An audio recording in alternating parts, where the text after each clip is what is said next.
In the winter months that followed Sparta's last decisive victory, a boy was born. His father was a veteran of the Battle of Mantinea, and his grandfather had been famed for the Battle of Plataea. The shields of his ancestors, polished to a gleam and untouched by time, hung above the hearth, a reminder of a long-past era. The fate of this boy, whose name is lost to history, was predetermined from birth. He was to become a worthy successor to a glorious lineage. However, Sparta had changed considerably. The Agoge system, known for its harshness and brutality, continued to exist, but the number of youths seeking to undergo it dwindled steadily. Those who did embark on this path preferred to whisper rather than shout. Their fathers, in turn, spoke quietly of lost territories, of a diminishing brotherhood, and of kings whose disputes resembled market squabbles. The Helots, once mere shadows, now dared to raise their heads. The Perioikoi, previously silent, valued the jingle of coins more than honor. And yet, the boy still believed. He ran barefoot along the banks of the Eurotas, silently endured blows, stole food, and accepted punishments, seeing pain as a valuable lesson. He mastered the art of killing with bare hands, obeying with a single glance, and dying in theory long before encountering real weapons. But something troubled him. It was not rebellion, but rather bewilderment. His grandfather seldom spoke, only praising the old ways. His father was even more taciturn. At night, the boy gazed at the shields and wondered what there was left to fight for. For glory. Sparta had nothing left to conquer. For lands. There were no more lands to seize. For brotherhood.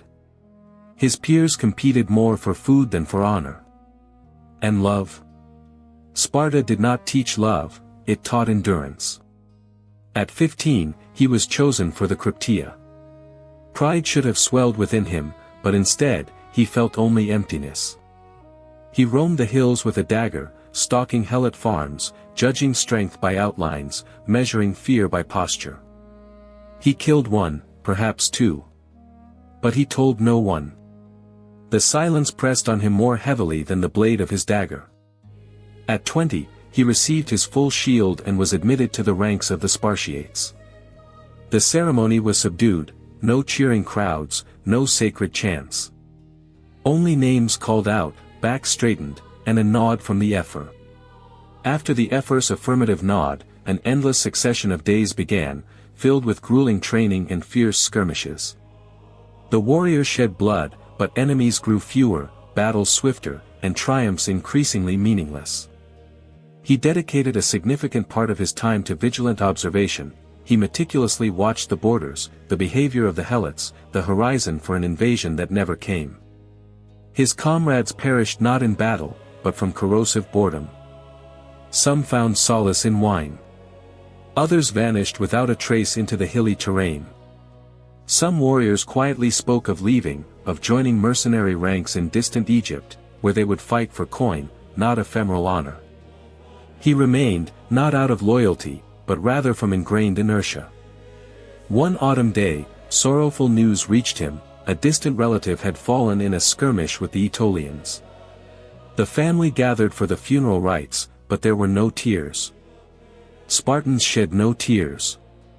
They merely nodded silently, honoring the departed and continuing their lives. But he could not share their stoic calm.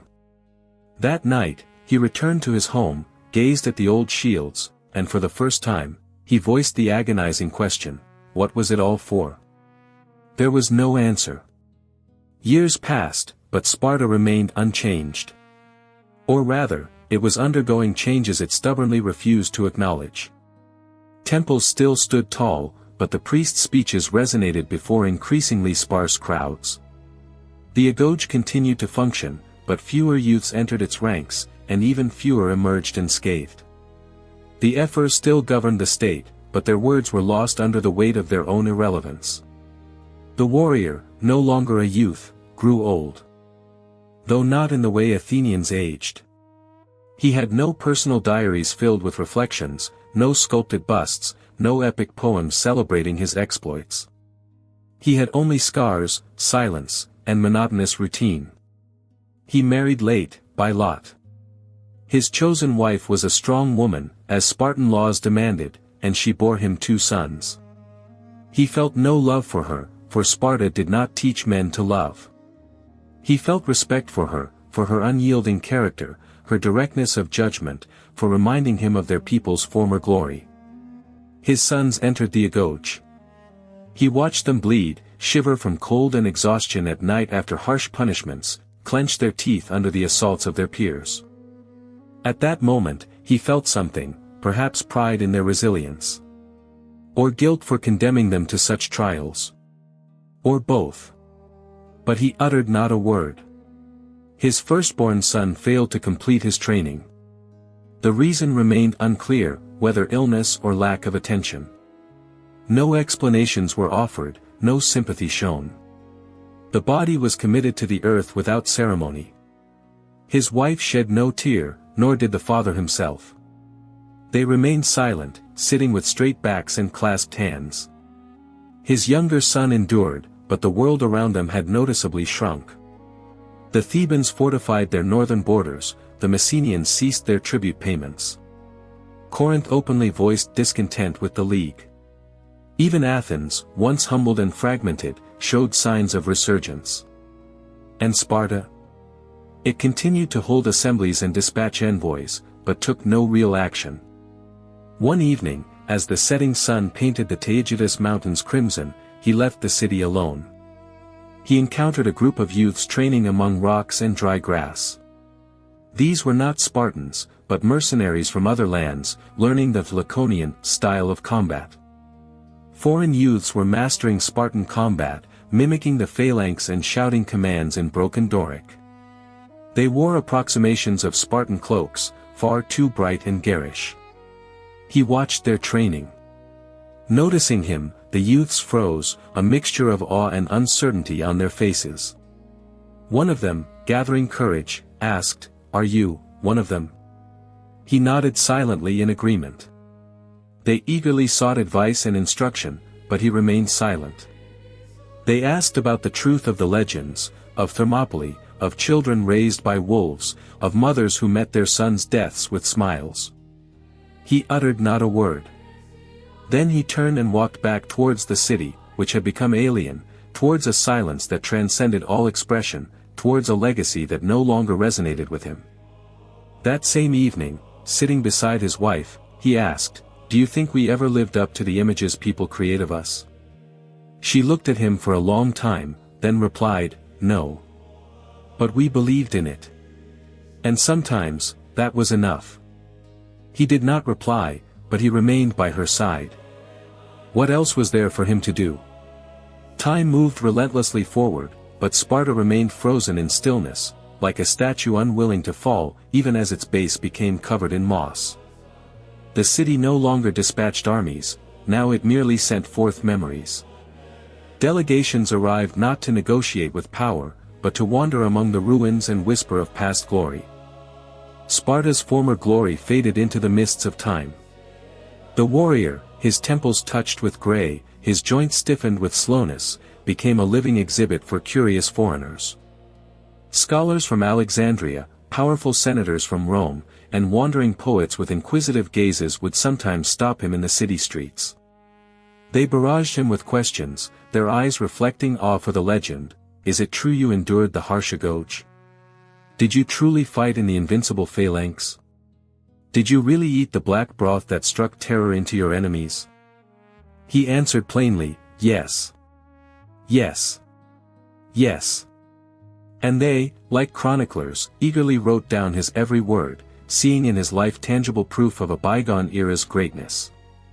But they could not see the abandoned training grounds, the decaying gymnasiums, the children whose clear voices no longer filled the silence with drills, but with ordinary games, as in any other city. One day, the warrior visited the temple of Athena Chalkioikos, where he had once received a blessing before his first battle. Now, ivy twined around the columns, as if attempting to conceal its former grandeur. Pigeons nested in the gaping cracks. There was no priest, no incense smoke, no solemn chants.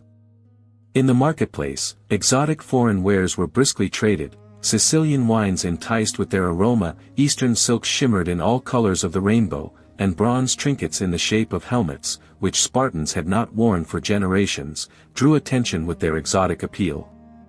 Enterprising merchants eagerly offered Spartan steel to souvenir-hungry travelers, decorative blades, blunt and fragile. The warrior involuntarily touched one. The blade treacherously bent at the hilt. He said nothing. The ephors still met weekly, but now their decrees concerned only taxation and the issuing of trade permits. Kings, once revered as gods, argued amongst themselves about ceremonial duties. One even dared to appear drunk at a festival. And no one dared punish him. No one even mentioned it. The warrior no longer dreamt of battles and campaigns. His thoughts increasingly returned to the Eurotas River, where he had once run barefoot. He often came to the river and sat for hours on its bank. He watched boys fish with nets, their laughter echoing over the water. None of them engaged in military exercises. No one wore the crimson cloak, symbol of Spartan valor. One day, his son, now a grown man, sat beside him, dangling his feet in the cool water. They sat in silence for a long time. Then the son broke the silence with a question, "Father, if you could change something, would you?" The warrior raised an eyebrow, questioning, "Change what?" "All of it. The way you were raised. What you had to see. What you made me do." The old warrior remained silent for a long time before speaking. "It made us strong." His son questioned, "But strong for what?" There was no answer. That night, the warrior stood by his home, gazing at the starry sky. In his youth, constellations had appeared as omens, messages from the gods. Now they were simply stars, distant and indifferent. And Sparta? Merely a place on a map where people once lived, who believed in something greater than themselves and gave everything to preserve that belief. He passed away one winter morning, without ceremony or fanfare. No battle cry was heard, no phalanx of loyal comrades stood by, nor did poets sing of his exploits. Only a quiet sigh, closing eyes, and the slow creak of a wooden chair, unable to bear the weight of his years.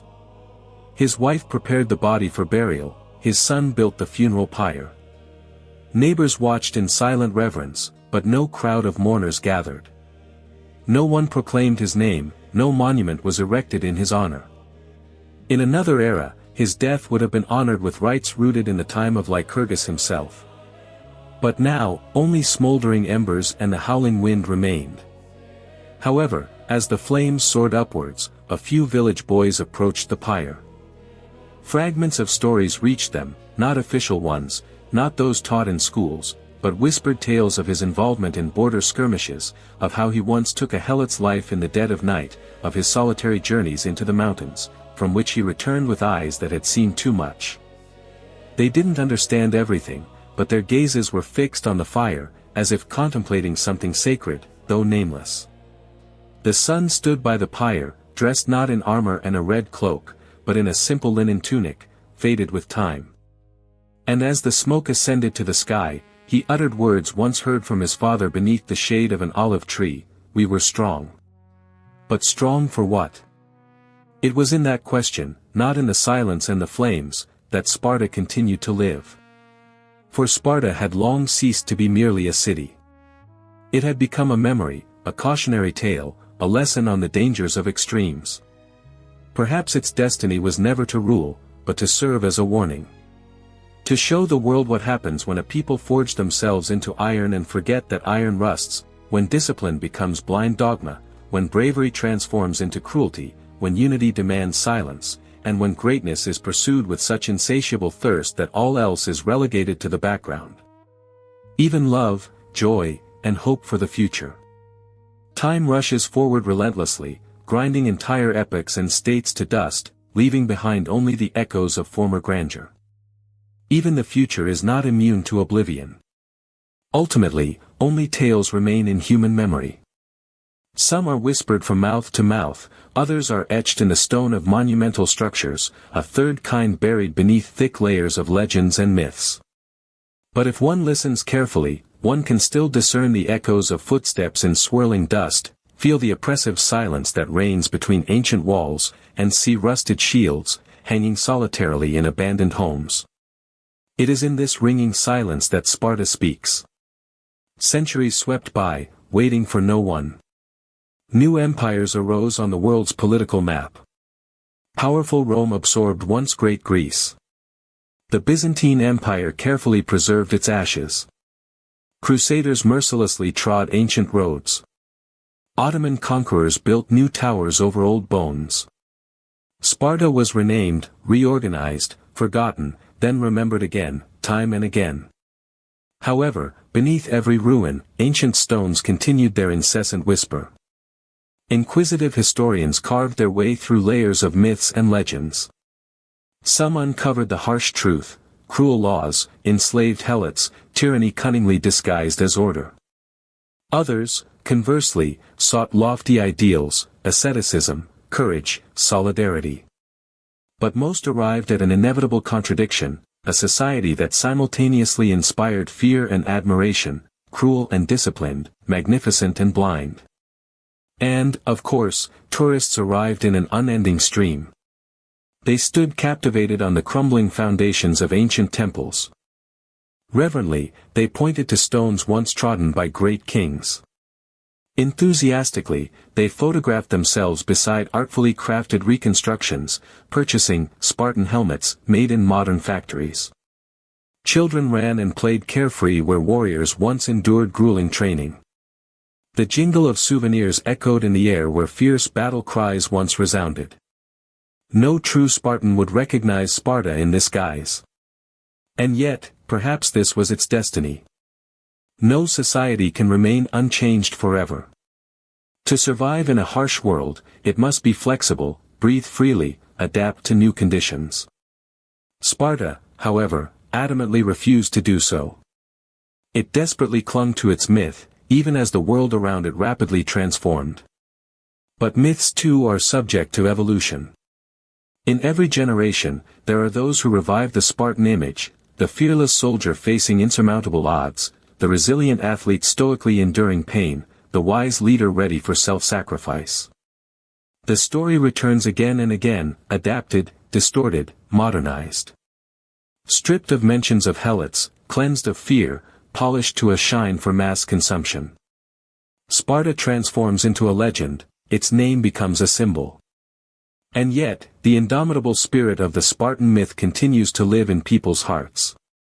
Deep within each person lies their own conception of this ancient state, manifesting in a desire for order and control, a fear of weakness, and an admiration for single-minded determination. Sparta was not built for eternal existence, but it was destined to remain in the memory of generations. Not because of its military triumphs, but because of what it dared to embody. It was a society that gambled on the strength of human will, but ultimately failed. The outcome was decided not in one specific battle, nor in a single year, but over centuries of silent decline. But as long as there are those who question what can be sacrificed for the sake of power, the echo of Sparta continues to resonate in response.